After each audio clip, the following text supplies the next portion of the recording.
Pulmonary and Critical Care. Next paragraph, number 1. 52-year-old woman evaluated for wheezing and dyspnea.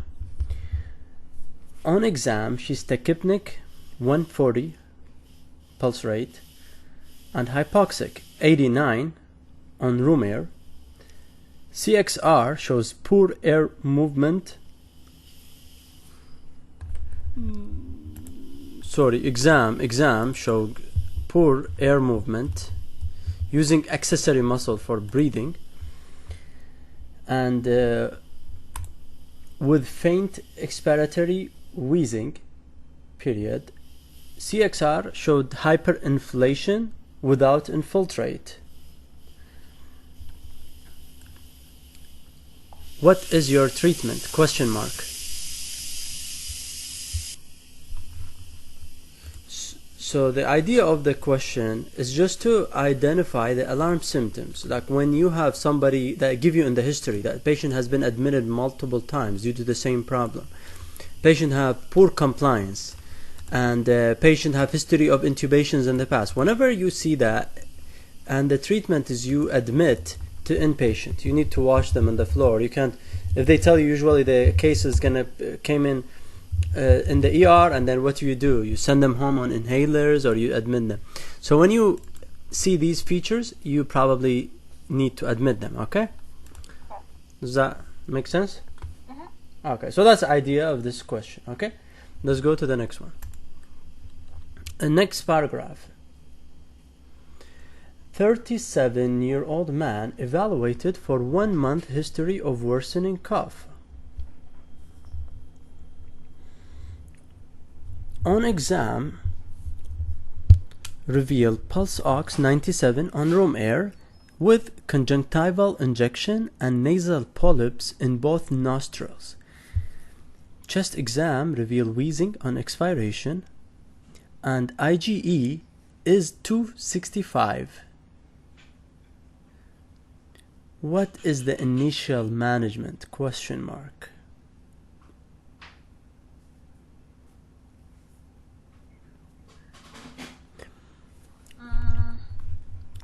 Initial management, it looks like he has like an allergy. Yeah, the patient is taking ibuprofen.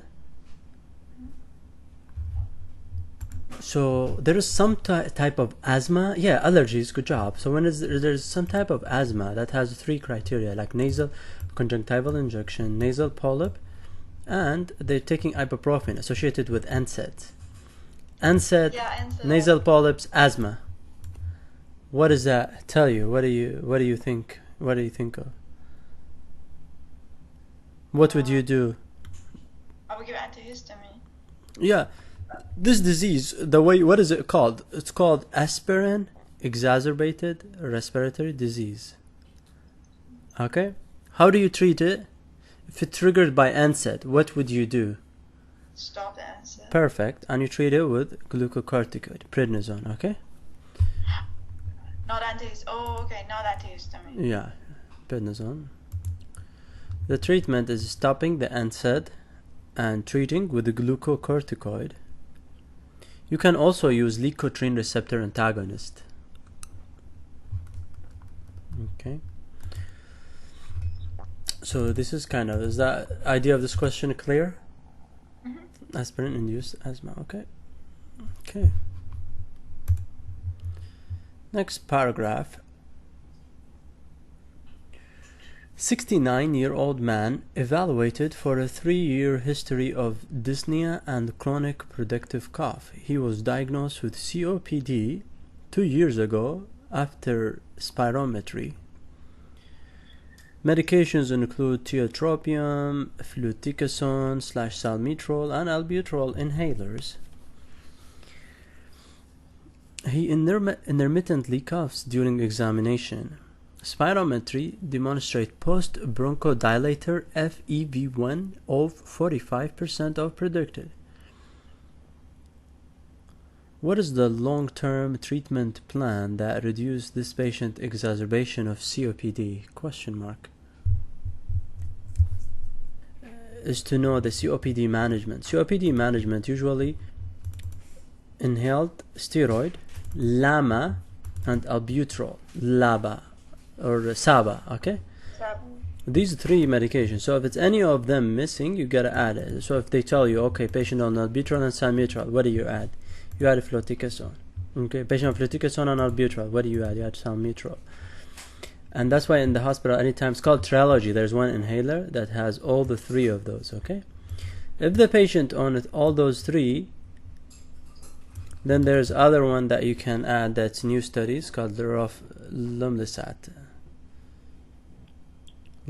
Okay, so this is one thing just to keep in mind. Okay, next paragraph. We have a 57-year-old man evaluated for 6-month history of daytime sleepiness. BMI is 33 and he has a crowded oropharynx with low-laying soft palate and neck is 18-inch in circumference. What is your next step? Question mark. So to know the next step, you gotta know what is your diagnosis in the beginning. What do you think is the diagnosis?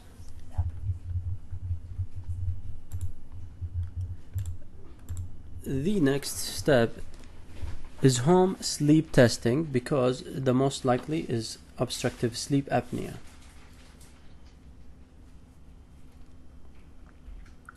Next paragraph. 72-year-old man evaluated during a follow-up visit. Period. He was evaluated in the ED 2 weeks ago for sudden onset of chest pain, and CT scan demonstrate 8 mm ground glass nodule in the right upper lobe. The patient undergoes follow-up CT scan of his lung at 12 months and also at 2 years. The nodule is unchanged. What would be the most appropriate management after that? Question mark.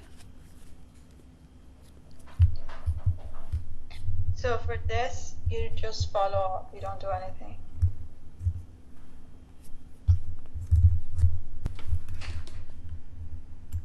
And how often do you follow? So, okay, so there's a criteria for it. If it's less than 6 centimeter, you don't do anything. For it's anything between, if it's above 2 centimeter, automatically you just go for biopsy. In between, you have to follow up depend on the size. So if it's closer to the 2, you do it like every 6 months to a year. But then hers is 8 millimeter, so I would do every 1 or 2 years, 1 to 3 years.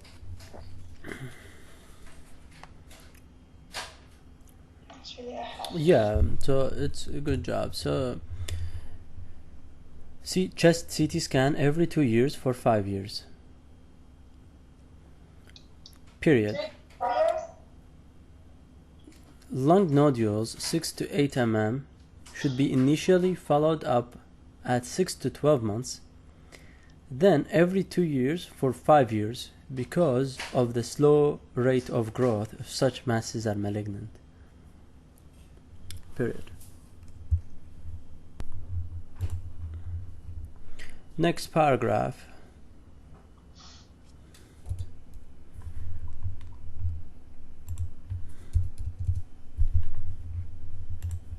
Next paragraph.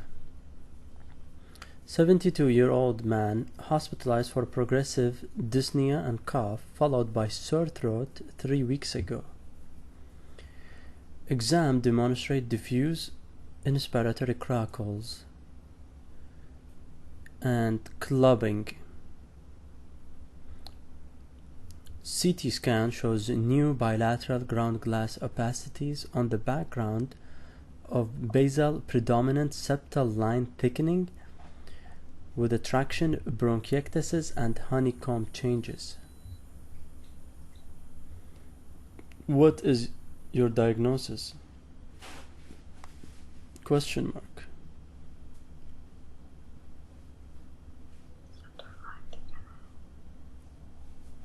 Does he have interstitial? Oh. So the idea of this question is that whenever you see septal thickening with honeycomb appearance and crackles, This is all clues for idiopathic interstitial lung disease. And this patient looks like he has a chronic interstitial lung disease, and then he had dyspnea and cough and sore throat 3 weeks ago, worsened 3 weeks ago. So this makes it, the diagnosis most likely is acute exacerbation of idiopathic pulmonary fibrosis. Next paragraph. 32-year-old man evaluated in the hospital for persistent asthma. On exam, he's tachycardic and saturating on 2-liter nasal cannula with monomorphic wheezing on inspiration, on auscultation.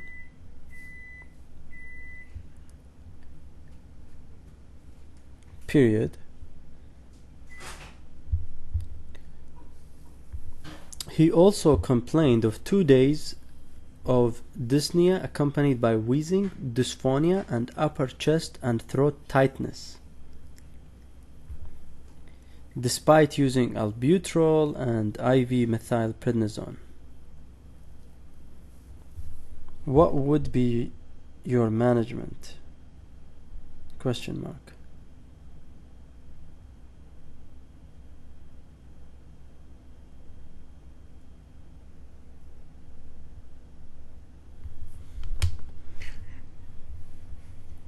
So, would you do for this patient having dysphonia? What do you think is causing dysphonia in asthma patient?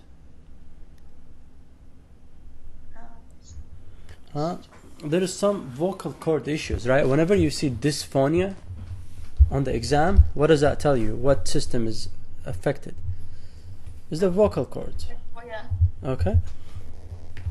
So when somebody has some vocal cord issues, what would you do the best way to diagnose what's going on? Is it CT scan or laryngoscopy?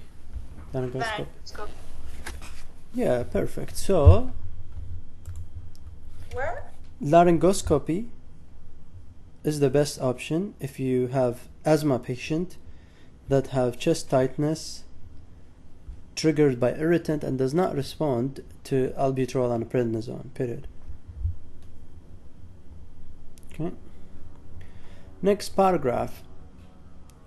56-year-old man hospitalized for respiratory failure and new onset confusion.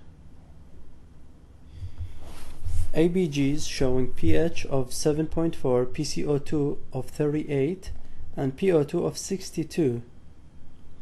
Chest X-ray shows multifocal opacity consistent with pneumonia and acute respiratory distress syndrome.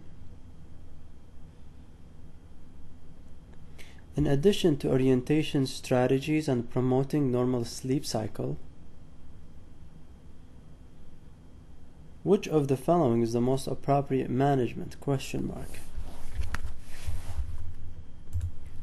Would you do, what would be, so this patient have respiratory failure, ARDS due to pneumonia, okay, and then he developed confusion.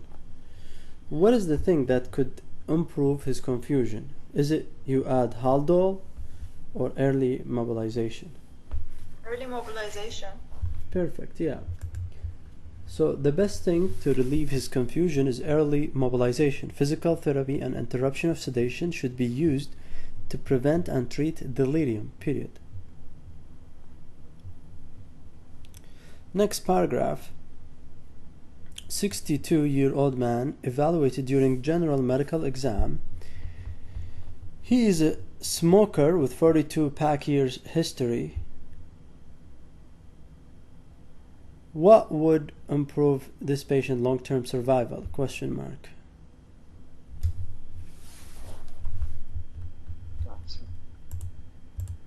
Is it yearly chest CT or smoking cessation? Smoking cessation. Yeah, that's an easier question. Yeah, that was really easy. Smoking cessation. Next paragraph. 56-year-old man hospitalized for hematemesis. He vomited 300 ml of bright red blood 15 minutes ago. Blood pressure is 99/50 and pulse rate is 110. He is jaundiced and breathing is shallow without accessory muscle use. Lung exam reveal rhonchi. Total bilirubin of 6.8 and AST 154, ALT is 54.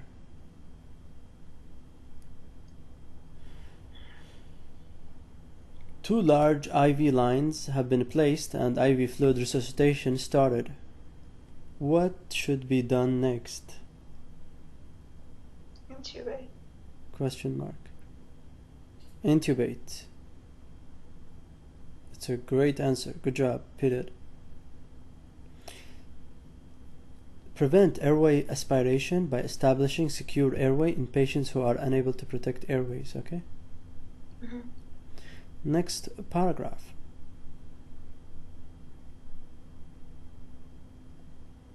Hyphen.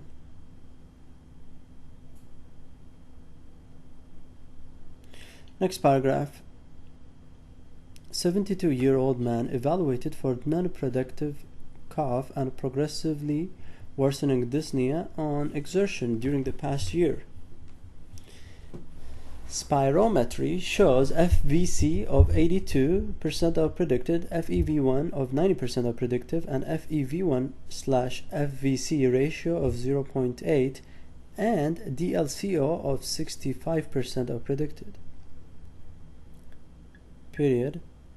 CXR shows increase in reticular marking at the lung bases, and high-resolution CT shows bilateral, peripheral, and basal predominant septal thickening with honeycombing at the bases. What is your diagnosis? Question mark. Interstitial. Idiopathic pulmonary fibrosis. Period. Good job. Next paragraph. 38-year-old woman evaluated for 24-hour fever, myalgia, confusion after returning from camping trip in the wood 5 days ago. Right hand is erythematous and has a wound with a purulent drainage, and lung exam reveals scattered basilar crackles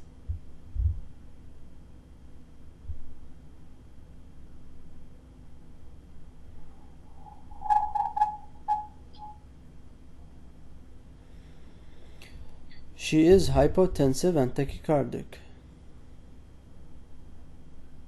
Blood pressure 80/34 and heart rate 125.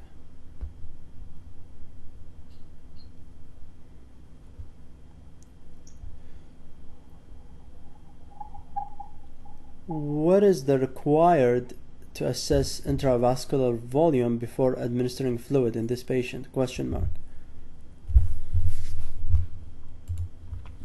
So what do you need? Do you need central venous line to assess this patient to do fluid, or you just start fluid right away?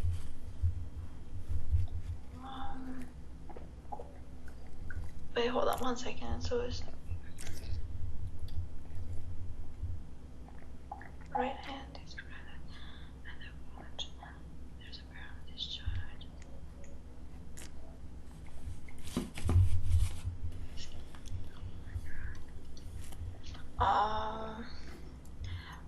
Doesn't she need fluid?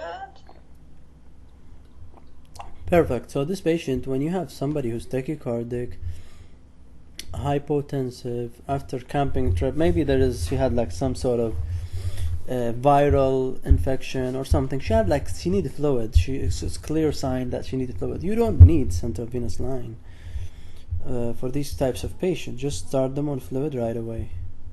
Yeah. That's the idea. Like, there's no additional testing. You start fluid without any additional testing required. Period. Next paragraph. 67-year-old man presented with a 3-day history of weakness, nausea, and 2-week history of difficulty swallowing. Period. He lost 50 pounds over the past year, and he quit smoking 4 years ago. Exam revealed decreased tactile fremitus above the lower portion of the right lung as well as dullness to percussion and decreased breath sounds. Sodium is 127. What is your diagnosis? Question mark.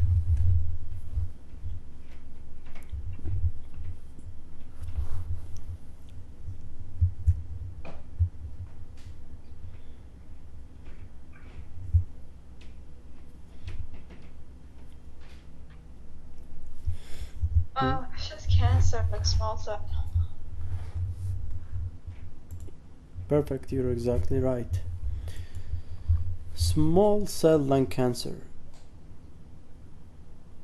Period. Because hyponatremia with cancer symptoms, clearly. Period. Okay? Okay. Next paragraph. 62-year-old woman evaluated in the emergency department for worsening dyspnea and exertion during the last 2 weeks. She has a history of COPD and FEV1 of 45% of predictive. She has a predictive cough of yellow sputum and wheezing during the same time. Oxygen saturation is 90 on 6-liter nasal cannula and PCO2 of 46. CXR shows hyperinflated lung with a flattening of diaphragm.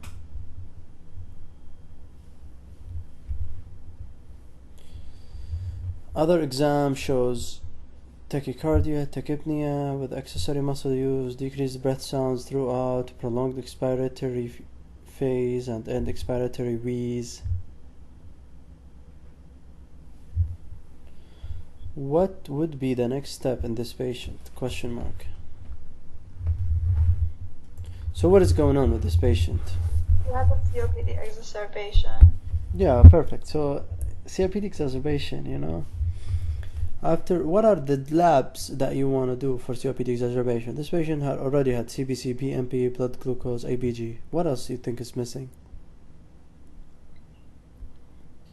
What else do you want to do? Which one is more important? Sputum culture or electrocardiogram?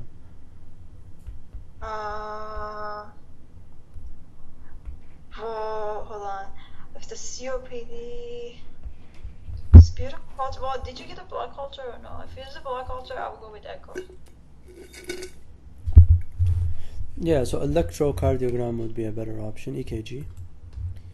EKG is a really good option here. Period. For COPD exacerbation, we need to rule out other causes. Period. MI can present or confused. MI can be confused. So you want to rule out heart attack as a cause of COPD exacerbation. There is also, anytime there is exacerbation, there must be a reason. If it's heart failure exacerbation, there must be a reason. Either they're not taking their medications or something going on, okay? If the COPD exacerbation, same thing. They don't take their inhalers. Or maybe they develop heart attack, pneumonia. That kind of caused the exacerbation. Okay, does that make sense? Yeah. Okay, got it. So let's go to the next one. Next paragraph. 62-year-old man evaluated for sleep apnea, recently hospitalized for atrial fibrillation with RVR.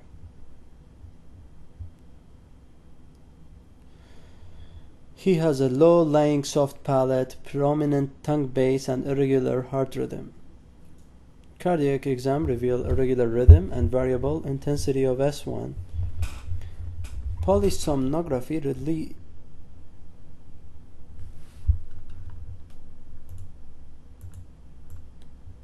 revealed obstructive sleep apnea, moderate intensity, and hemoglobin A1C is 7.5.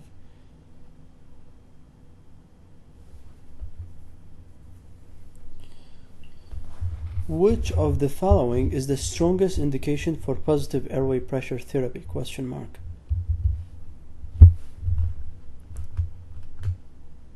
So the idea of this question, they just want you to know when do you have, what is, when for obstructive sleep apnea patients, when do you use Cpap? Okay, that's an important thing to know, right?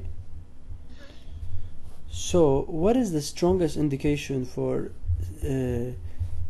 Cpap? So this guy has excessive daytime sleepiness, okay, as well. So you need Cpap. What makes you think, oh, this guy needs Cpap? Is it the low-lying soft palate?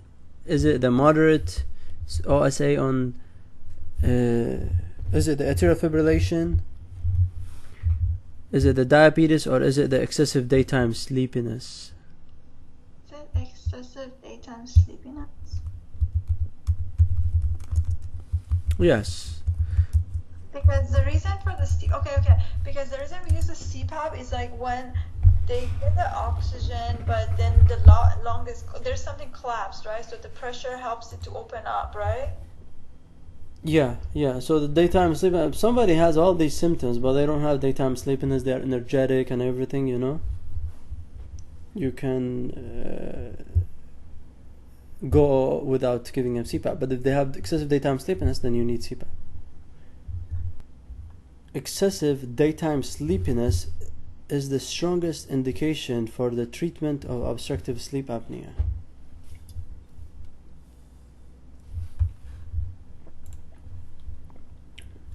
Excessive daytime sleepiness is the strongest indication for obstructive sleep apnea treatment. Period. Now I'm going to bring another question. When do you use Cpap versus Bipap? Okay, so again, kind of summary. So Cpap is continuous airway pressure. It's just to force the airways open all the time. But Bipap is biphasic airway pressure. Like an inspiration gives higher pressure, and expiration gives lower pressure. Bipap used for obesity hypoventilation syndrome, because to get rid of the PCO2. Obesity hypoventilation syndrome, difference between OSA and obesity hypoventilation syndrome.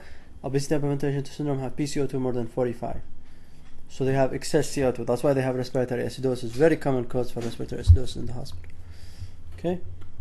So that's kind of the idea. I'm going to do a quick summary of the questions that we did today. And then we'll continue, okay? So the first summary, like you gotta know admission, when you admit someone to inpatient, when there's accessory muscle use, confusion, not compliant with their medication.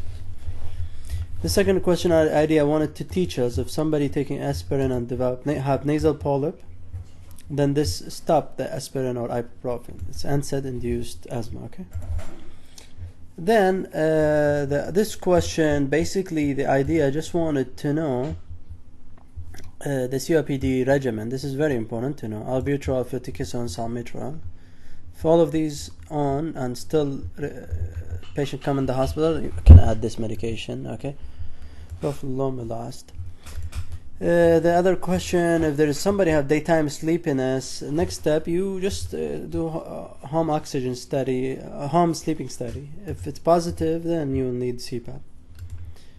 This question, it's if you have 6 to 8 mm nodule, then you follow up for 6 to 12 months, and then every 2 years for 5 years.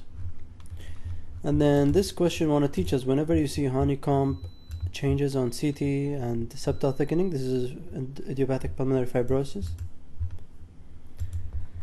And then this question, whenever you see dysphonia with wheezing, this is maybe vocal cord problem and you need to do laryngoscopy. This question kind of wanted to teach us, if someone have confusion, delirium, the way you prevent that by early mobilization. This question tells smoking cessation improves survival. This one, if somebody have vomiting, you know, and they cannot protect their airways, so you gotta, after you resuscitate them, just give them intubate to protect the airways. This is again kind of the idea of honeycombing, idiopathic pulmonary fibrosis. This question idea, whenever you have scattered basilar crackles and you have hypotension, tachycardia, need fluid regardless. You don't need central venous line or something. Just give them fluid. It's obvious. Heart tachycardia, anytime you see tachycardia, hypotension, they might be septic or some have anaphylactic shock or something, neurogenic shock. And then this idea of the question, whenever you have weight loss, difficulty swallowing, why the patient have difficulty swallowing? You know why? I think sometimes if lung cancer could compress over the esophagus, or if it causes some sort of affect the nerves that supply the swallowing, oropharyngeal. And then the big thing is sodium is 127. This is small cell cancer. Sometimes they give you hypercalcemia. This make it squamous cell cancer, okay? Because it's associated with the PTHRP. This one associated with SIDH. And then this idea of the question is that somebody with COPD exacerbation, it's just do a quick EKG in case there's a heart attack. And then this guy, excessive daytime sleeping is strongest indication for obstructive sleep apnea. And that's kind of summary of the questions we discussed today.